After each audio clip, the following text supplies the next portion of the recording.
Hakim Konstitusi Soehartoyo menegur kuasa hukum Anies Muhaimin, Bambang Wijoyanto, BW, dan kuasa hukum Prabowo Gibran, Fahri Bahmid, sebab beradu mulut saat sidang sengketa pemilihan umum Presiden, Pilpres 2024 di Mahkamah Konstitusi, MK.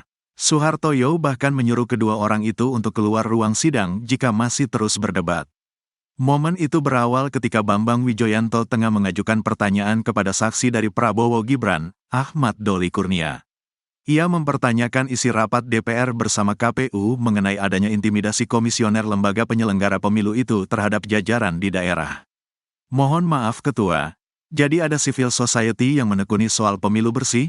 Pernah melaporkan ke Komisi 2 ada pelanggaran tahapan verifikasi faktual yang diduga dilakukan oleh komisioner KPU terhadap anggota komisioner KPU di provinsi, yang rapatnya terbuka saat itu jadi tertutup.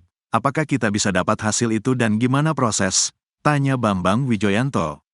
Fahri pun menyela pertanyaan BW. Menurutnya pertanyaan BW sudah keluar dari dalil yang dimohonkan. Yang mulia, kami ingin konfirmasi ke BW, kata Fahri. Saya belum selesai, kata Bambang. Jangan sampai jadi sesat informasi ini. Dalam dalil ini, mendalilkan Presiden Jokowi mengatur. Sekarang sudah balik lagi narasi seolah-olah dari parpol. Mungkin bisa, kata Fahri yang langsung dipotong Bambang Wijoyanto. No, ini ada dua pertanyaan, ujar Bambang Wijoyanto. Soehartoyo pun langsung menengahi perdebatan itu.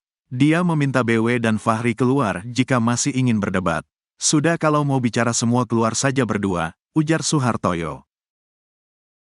Terhadap anggota peserta pemilu yang pernah ada di Komisi 2. Pertanyaannya adalah, apakah kami menghadirkan saksi ini dalam konteks penjabat kepala daerah.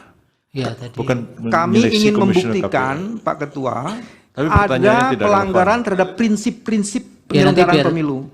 Sudah cukup. Saya dipotong tadi, kasih waktu saya 1 menit.